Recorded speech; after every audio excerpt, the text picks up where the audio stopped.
Le 8 décembre dernier, l'annonce du décès de la reine d'Angleterre, Élisabeth II, bouleverse le monde. Toutes les chaînes de radio, de télévision, tous les réseaux sociaux sont inondés par des images d'elle. Certains journaux s'attardent sur sa relation avec son fils, le nouveau roi Charles III, d'autres dressent la liste des différents films et séries qui lui sont dédiés. L'occasion pour nous, pour le 2e épisode de Butine Butine, de revenir sur l'apparition la plus récente de la reine à l'écran, la série produite par Netflix depuis 2016, The Crown. La série retrace son règne, mêlant éléments de sa vie personnelle et publique. Elle met en scène sa vie conjugale, ses doutes, la relation qu'elle entretient avec chaque premier ministre et sa première ministre, Margaret Thatcher, mais aussi la relation qu'elle entretient, ou non, avec ses enfants. La série nous présente une femme dévouée à son rôle de reine, au détriment de son rôle de mère, d'épouse, de sœur. L'accent donné à sa vie de famille n'est cependant pas étonnant. Sur chaque femme politique plane le risque qu'on lui parle, un jour ou l'autre, de ses enfants. Parce qu'avant d'être femme politique, toute femme se doit d'être mère, mais pas à n'importe quel prix.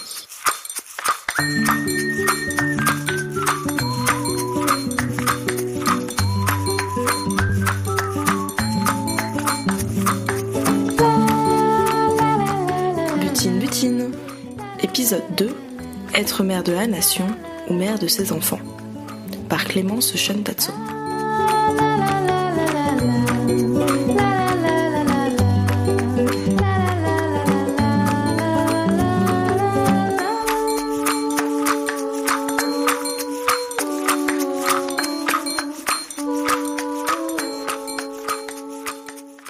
Mais qui gardera les enfants ? S'est exclamé Laurent Fabius en 2007, lorsque Ségolène Royal s'est portée candidate à l'élection présidentielle.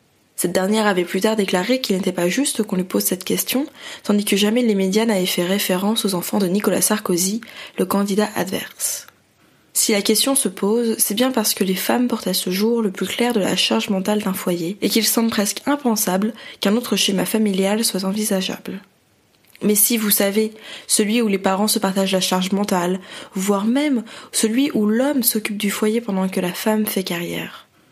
Bien sûr, nous restons dans un schéma de couple hétéro, même si cela ne veut pas dire que dans un couple non hétéro, la charge mentale est répartie de manière parfaitement équitable et épanouissante pour les différentes partenaires. Bref, être une femme et faire de la politique, cela semble poser problème. Les carrières politiques demandent une grande disponibilité et sont aussi source de stress, de pression, de domination et de sexisme. Elles paraissent donc peu adaptées à des personnes qui portent déjà leur foyer sur leurs épaules. Pour une femme en politique, c'est donc très simple. Il y a 3 possibilités. D'un côté, cette femme peut avoir des enfants. Possibilité numéro 1, elle s'occupe de ses enfants et l'opinion publique remet en question son investissement dans sa fonction politique. Possibilité numéro 2, elle se consacre à sa carrière et il lui est reproché de faillir à son rôle de mère et sa capacité à être une bonne femme politique est remise en cause.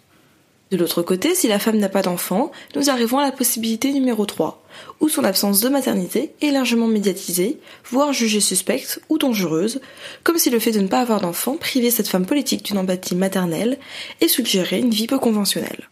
En somme, c'est une équation impossible. Ne pas être mère est suspect, avoir des enfants, c'est prendre le risque de ne pas être considérée à la hauteur de sa charge politique ou de se faire traiter de mauvaise mère si on dédie trop de temps à son travail.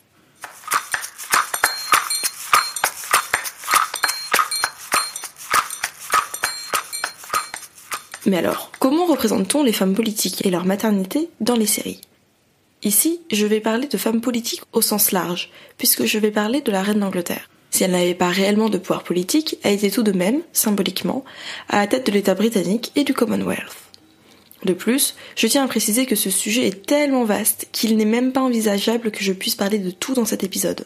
Considérons-le comme une introduction, une première grille d'analyse et de réflexion sur le sujet. Ici, je parle de représentation et non de faits. Il est important de clarifier les choses. Il n'est pas possible de savoir si la reine d'Angleterre jouait avec ses enfants ou si Margaret Thatcher faisait effectivement le repas pour sa famille pendant qu'elle était première ministre du Royaume-Uni. Ce qui nous intéresse ici, c'est la représentation, c'est-à-dire l'accent qu'ont mis les scénaristes sur tel ou tel aspect de la vie de ces femmes plutôt que sur un autre. La représentation, c'est politique. C'est une manière de jouer avec la réalité car c'est une hiérarchisation des faits et donc une manière d'influencer nos imaginaires. Si nous n'avons jamais vu de petites filles jouer au camion dans un catalogue de jouets, comment pouvons-nous un jour imaginer qu'une femme puisse être conductrice de poids lourd ? Mais nous y reviendrons. Alors oui, je parle de séries. Il n'est pas possible que tous les auditeuristes aient vu toutes les séries citées. Je vais donc probablement gâcher le plaisir de certaines personnes. Ne vous inquiétez pas. Dans certaines séries, l'intrigue autour de la vie familiale est très secondaire. Pour The Crown, en revanche, je vais m'appuyer sur des épisodes très précis de la série pour les analyser. Il vous sera toujours possible d'arrêter votre écoute si jamais vous souhaitez regarder la série avant d'aller plus loin. Bonne écoute! Alors, comment sont représentées les femmes politiques qui sont également mères dans les séries ? Cas numéro 1, la femme politique qui pense et veut tout concilier. C'est la posture que prend Brigitte Nyborg, personnage principal de la série danoise Borgen. La série est sortie entre 2010 et 2013 avant une ultime saison en 2022 produite par Netflix. La série raconte les aléas d'un gouvernement dirigé par la centriste Brigitte Nyborg. C'est uniquement sur la première saison de Borgen que nous allons nous arrêter. Elle commence par l'élection au poste de première ministre de Brigitte, mère de 2 enfants et mariée. Au début de la saison, on apprend que Brigitte et son mari, Philippe, avaient fait un contrat. Pendant 5 ans, l'une des deux pouvait se concentrer sur sa carrière pendant que l'autre prenait en charge le foyer. Au bout de 5 ans, les rôles s'inversaient. Cependant, lorsque Brigitte est élue, c'était au tour de son mari de se concentrer sur sa carrière et cette élection bouscule l'équilibre du couple. Au cours de la saison, Brigitte s'éloigne petit à petit de sa famille à cause de son travail, même si elle essaye de garder des liens. On a l'impression qu'en étant chef de l'État, elle n'a plus d'espace pour être mère. En déplacement de manière fréquente, avec des urgences qui surviennent pendant ces temps familiaux, Brigitte Nyborg peine à passer du temps avec ses enfants. Brigitte incarne les femmes politiques qui tentent de tout concilier sans forcément y arriver. Bien sûr, d'autres y parviennent, ou du moins le font croire. Clémentine Autain, alors porte-parole de Jean-Luc Mélenchon pour la campagne présidentielle de 2012, déclarait pour le web documentaire « Mais qui va garder les enfants ?», qu'étant femme politique, elle avait aussi envie de passer du temps avec ses enfants et qu'il était important pour elle de donner des limites à son travail politique pour voir ses enfants grandir. En 1992, juste après la naissance de sa dernière fille, la ministre de l'Environnement Ségolène Royal se fait photographier à la maternité travaillant à ses dossiers ministériels. Ce qui est intéressant, c'est de voir comment ces femmes sont représentées à l'écran ou traitées par les médias. Par exemple, lorsque Rachida Dati, alors garde des Sceaux, reprend ses fonctions politiques 5 jours après la naissance de sa fille, une énorme polémique prend place, chacune reprochant à la nouvelle mère de reprendre le travail au détriment de son enfant. Comme si la maternité de Rachida Dati concernait la France entière. Pour Borgen, la question est différente. Il ne s'agit pas d'analyser la médiatisation d'un fait réel, comme la maternité de Ségolène Royal ou de Rachida Dati, car Borgen est une fiction. Ce qui est important, c'est la représentation, la construction d'un personnage politique féminin. Les scénaristes ont fait le choix de porter à l'écran un personnage féminin, mais comment celui-ci est-il traité ? Pour rappel, la représentation joue sur nos imaginaires. Si le personnage de Brigitte Nyborg avait été incompétent, par exemple, il aurait été fort probable que notre confiance en des candidates à des élections soit amoindrie par la suite. C'est pourquoi représenter une femme qui tente d'être à la fois mère et femme politique est quelque chose de fort, mais sensible. Car si la représentation est mauvaise, l'impact sur nos imaginaires sera grand. La série Borgen est souvent saluée par la critique pour son aspect très féministe, car, en effet, même si le personnage de Brigitte Nyborg est une femme, il n'est pas sans cesse ramené à sa condition féminine, sans pour autant être un personnage au comportement genré comme masculin. Je m'explique. Le personnage de Brigitte Nyborg est juste, car il réagit comme peut réagir une femme, du fait de son éducation et de sa socialisation, mais cela ne constitue pas une faiblesse ni une limite à son rôle de première ministre, au contraire. En effet, pendant toute la série, la première ministre essaye de faire des consensus, d'être à l'écoute de chacune, ce qui constitue des caractéristiques du conditionnement féminin, mais celui-ci n'est pas tourné en ridicule, et c'est ce qui rend ce personnage et sa manière de gouverner si sympathique. Brigitte Nyborg est une femme ambitieuse, charismatique, déterminée, elle n'est pas dans l'ombre d'un homme. C'est en ça que cette série est féministe. Les scénaristes n'ont pas créé un personnage masculin auquel ils ont donné une apparence féminine. Ils ont créé un personnage féminin fort, mais confronté à des problématiques inhérentes et exclusivement féminines, tiraillé entre sa famille et son statut politique. Faire attention à son apparence pour un débat télévisé, culpabiliser de ne pas voir ses enfants, la solidarité entre femmes, le fait de gouverner dans un monde d'hommes. Pourtant, il est intéressant de s'arrêter un instant sur le sous-titre de la série dans sa version française. Si en danois la série se nomme uniquement Borgen, qui fait référence au château, Borg, où siège le gouvernement danois, en français il est précisé « une femme au pouvoir ». Cet ajout montre bien que la présence d'une femme en politique semble être extraordinaire, du moins en France. En effet, le Danemark a déjà eu plusieurs chefs d'État féminins, contrairement à la France. Cas numéro 2, celle qui fait le choix de la politique. À l'opposé de Brigitte Nyborg, il y a la reine d'Angleterre telle qu'elle est mise en scène dans la série Netflix The Crown. Au début de la première saison, elle n'est pas encore reine, mais s'apprête à épouser Philippe et à fonder une famille. La série représente, à ce jour, la vie de la reine entre 1947 et les années 90. La reine est représentée dans des situations de vie familiale, mais aussi dans sa vie publique, avec ses déplacements et rendez-vous avec les premières ministres. Même s'il y a des évolutions, des exceptions, il est possible de dire que la reine est présentée comme ayant fait le choix de jouer pleinement son rôle politique au détriment de celui de mère. La reine a eu 4 enfants, dont 2 pendant son règne, et certains de ces enfants deviennent des personnages principaux dans la série. Cependant, la maternité de la reine n'est pas un sujet. Enfin, si, justement. Si la série ne s'arrête pas sur son rôle de mère, c'est parce que la reine est représentée comme trop investie dans son rôle politique, au point d'être privée de sens maternel. Et ce choix n'est pas innocent. En présentant la reine comme une femme forte, libérée de sa maternité, la série sous-entend qu'une femme politique ne peut être bien dans son rôle qu'en s'éloignant de sa condition féminine. Comme si la reine avait presque perdu son identité féminine et que c'est cela qui la rendait apte à être une bonne reine. Voici un exemple tiré de l'épisode Aberfan, épisode 3 de la saison 3. En octobre 1966, le glissement d'un pan d'un terril pétrolier sur le village gallois d'Aberfan, et plus précisément sur l'école du village, provoque la mort de 144 personnes, dont 116 enfants. Alors que le Premier ministre travailliste Harold Wilson se rend sur les lieux et supplie la reine de se déplacer également en signe de soutien, cette dernière refuse. Finalement, elle accepte de se rendre à Aberfan, de se recueillir sur les tombes, de rencontrer des rescapés. L'épisode se termine sur une conversation entre la reine et son Premier ministre. Elisabeth explique qu'elle a seulement été capable de faire couler une larme de crocodile devant les journalistes, mais qu'en vérité, elle n'était pas arrivée à pleurer, à être touchée par cet événement, alors même qu'elle est mère. Elle ajoute d'ailleurs qu'à la naissance de son premier fils, elle n'était pas arrivée à ressentir d'émotion et finit par se demander si elle est tout à fait normale. Harold Wilson lui répond alors que justement, c'est sa force. Selon lui, une chef d'État ne doit pas être dans l'émotion, dans l'hystérie. Si on lit entre les lignes, ce que le dialogue sous-entend, c'est que la force de la reine, c'est de ne pas être dans les émotions purement maternelles. Sa force, c'est de ne pas être mère. Il y a donc une négation de sa condition de mère et une idée est avancée. Celle qui énonce que les mères ne peuvent pas être chefs d'État, car leur émotivité prétendue ne correspond pas à cette fonction. La reine est donc présentée dans la série comme étant une bonne reine, car elle se dévoue à sa fonction et non à sa famille au point de l'oublier. Par exemple, la saison 3 commence en 1964, à l'arrivée du Premier ministre travailliste au pouvoir. Mais cette même année, la reine donna naissance à son 4e enfant, Édouard, qui n'apparaît jamais dans cette saison. Jamais la reine n'est montrée avec un nourrisson. C'est comme si cet enfant n'existait pas dans la série, car il n'existe pas dans la vie de la reine. Même si le dernier épisode de la saison 2 s'attarde sur la grossesse de la reine, c'est comme si cet enfant n'existait plus dans la série, car il n'existe plus dans la vie de la reine.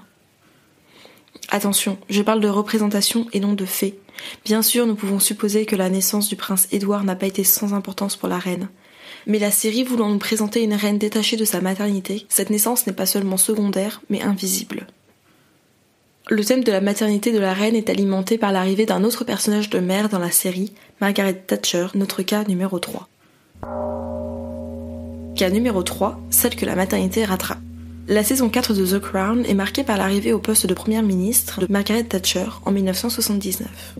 Les premières fois où elle apparaît dans la série, on fait sans cesse référence à ses enfants, mais lors de sa première entrevue avec la reine, quand cette dernière évoque le sujet de ses enfants, Thatcher lui répond qu'ils sont déjà grands et que son mari sait s'occuper. De manière implicite, elle dit à la reine qu'elle est capable de gouverner, car elle est libérée de sa charge maternelle et familiale. Elle n'est désormais plus vraiment une femme, et donc peut rentrer en politique. Margaret Thatcher est présentée dans la série, mais également dans la réalité comme une femme dure, ambitieuse, froide. Elle est même prénommée la Dame de Fer. La reine et elle semblent donc être similaires, des femmes de pouvoir sans attache maternelle. Cependant, la série nous présente une femme à 2 facettes. Une facette publique, où la première ministre tient sa ligne politique, et une facette privée, où elle fait le repas et le repassage au 10 Downing Street. Si elle est presque masculine dans la vie publique, la série tient à nous rappeler qu'elle reste une femme au fond. Cette féminité réapparaît justement au cours de la saison 4, et c'est là que se joue l'opposition entre la reine et Margaret Thatcher, soulignant presque une inaptitude anormale de la reine pour la maternité. Dans l'épisode Les Favoris, épisode 4 de la saison 4, le fils de Margaret Thatcher disparaît lors de la course du Paris-Dakar. La première ministre est bouleversée et met tout en œuvre pour que son fils soit retrouvé. Perturbée par le grand attachement que porte Margaret Thatcher à son fils, la reine décide de rencontrer chacun de ses propres enfants, adolescents ou adultes, afin d'apprendre à les connaître. Cet épisode est doublement intéressant, car d'une part Margaret Thatcher est rattrapée par sa maternité, et donc par sa condition de femme. De l'autre part, la reine est presque ridiculisée car elle a besoin que son secrétaire lui fasse des fiches de présentation de ses enfants avant de les rencontrer, afin de paraître informée des vies et des loisirs de ses enfants. En plus, chacune de ces rencontres mère-enfant tourne au rendez-vous professionnel, froid, transactionnel.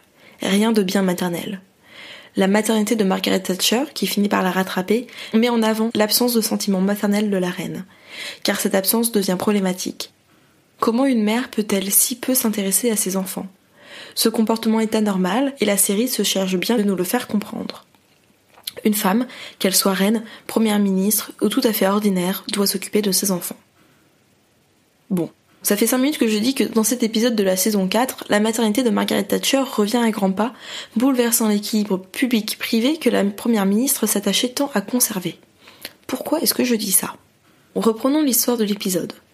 Comme je le disais, le fils préféré de Margaret Thatcher, selon ses propres dires, disparaît lors du Paris-Dakar au fin fond du désert. Margaret Thatcher décide de tout mettre en œuvre pour le retrouver. Quoi de plus normal en soi ? C'est là que se pose la question des représentations. Car les créateurs de la série auraient pu se contenter de montrer une mère partir à la recherche de son enfant. Mais non. En parallèle de la disparition de son fils, Margaret Thatcher doit faire face à des menaces contre la présence britannique dans les îles Malouines, au large de l'Argentine. Alors qu'une large partie de son cabinet est contre une offensive britannique sur ces îles, argumentant que le coût de l'opération militaire est trop élevé pour des îles si isolées du territoire britannique, la première ministre les contredit la voix tremblante, expliquant que les hommes britanniques sur ces territoires si éloignés doivent se sentir extrêmement seuls à une si grande distance de leur mère patrie. Il est donc très facile de sentir que le personnage ne pense pas aux chercheurs britanniques sur ces îles, mais à son fils dans le désert.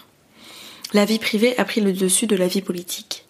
Les ordres de la première ministre paraissent disproportionnés, son jugement altéré par la disparition de son fils. Elle devient irrationnelle. Ses sentiments maternels s'infiltrent dans sa vie politique, ce qui montre bien qu'une mère ne peut diriger un pays. Sauf que voilà, l'invasion des îles Malouines n'a pas eu lieu en même temps que la disparition de Margaret Thatcher. Plusieurs mois ont séparé ces deux événements, sans que jamais cela soit précisé dans la série. Et c'est là tout l'enjeu des représentations. Mettre en parallèle la disparition de son fils avec son acharnement à mener une guerre aux îles Malouines, c'est montrer qu'une mère ne peut être chef d'État, et ridiculiser la reine qui ne connaît pas ses enfants, car elle s'est consacrée à son rôle politique, c'est dire qu'une femme, quoi qu'elle fasse, ne pourra jamais être laissée tranquille en politique. Et les hommes dans tout ça ? Mais si vous savez, ceux qui représentent presque 70% des députés français, qui ont été premiers ministres en France 22 fois sur 24 pendant la Ve République, et qui représentent plus de 80% des maires français. Ils ont bien des enfants, eux aussi, non ? Et alors, comment les médias, les séries traitent leur paternité ? Eh bien, on n'en parle pas, ou presque. Très clairement, on leur fout la paix. Pourquoi ? Peut-être parce qu'on a l'impression que la charge des enfants ne leur revient pas, et donc qu'elle n'impacte pas leur carrière. Dans Baron Noir, la série politique de Canal+, Philippe Rivart ne semble pas se soucier plus que ça de sa fille Salomé.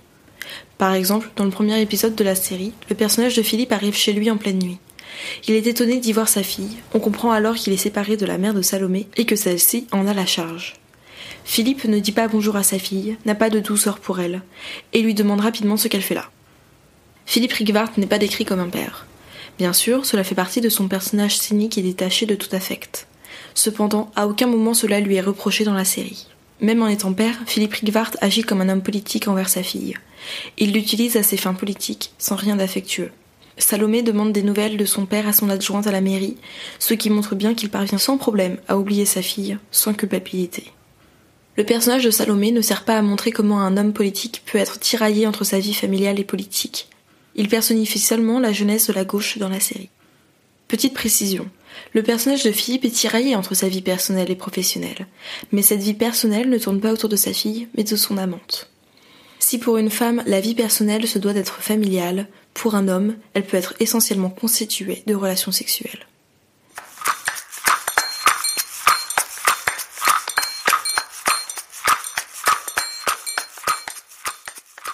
Et comment explique-t-on le fait que la paternité ne soit pas un sujet dans une série politique, tandis qu'aucune femme politique n'échappe à un regard sur sa maternité ? La réponse la plus rapide serait l'effet du patriarcat, de la domination des hommes. Comme le dit Clémentine Autain dans le documentaire Qui va garder les enfants, le monde de la politique est un monde fait par et pour les hommes. Les réunions tard le soir auxquelles on se doit d'assister, le stress, la disponibilité, le sexisme ne sont que des bâtons mis dans les roues dans les carrières de femmes en charge d'enfants. Et s'il suffisait de ne pas avoir d'enfants ? Eh bien non. Angela Merkel a parfois été critiquée pour son absence d'enfants, comme si elle n'était pas une femme accomplie. Elle a souvent été moquée aussi pour son style vestimentaire peu féminin, comme si on lui reprochait de ne pas être vraiment une femme. En ne remplissant pas son rôle de femme, et on met tous les guillemets nécessaires, Angela Merkel bouleverse l'ordre des genres et donc menace le pouvoir masculin. Car, comme l'explique Martine Delvaux dans son livre Le Boys Club, s'il y a bien une chose que les hommes ne sont pas prêts à laisser tomber ou à partager, c'est le pouvoir. S'il est nécessaire qu'une femme reste une femme, et on met tous les guillemets nécessaires bien sûr, c'est qu'il ne faut pas brouiller la binarité des genres dans l'espace public. Un homme reste un homme, une femme reste mère.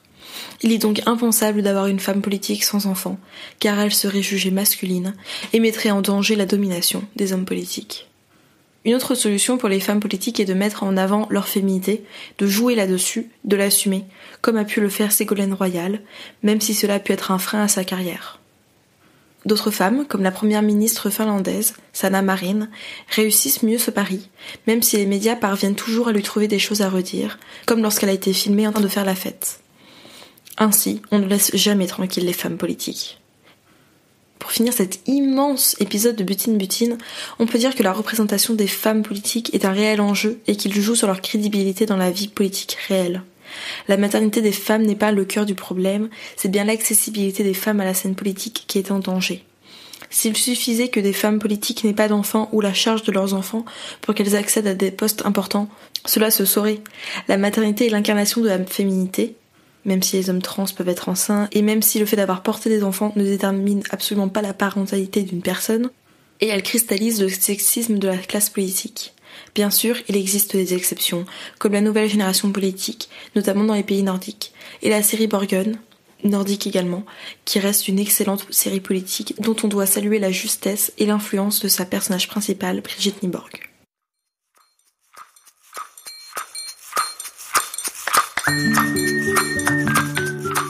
Merci d'avoir écouté cet épisode de Butine. Butine est un podcast produit par Le Compost. Écriture, réalisation, montage par Clémence Chantatso. Montage et mixage par Léo Bernet-Munier. Musique par Louli, illustration par Mel. Si vous souhaitez nous contacter, écrivez-nous à lecompost.podcast@gmail.com. Le Compost, tout attaché. Et retrouvez-nous sur les réseaux sociaux. À très vite!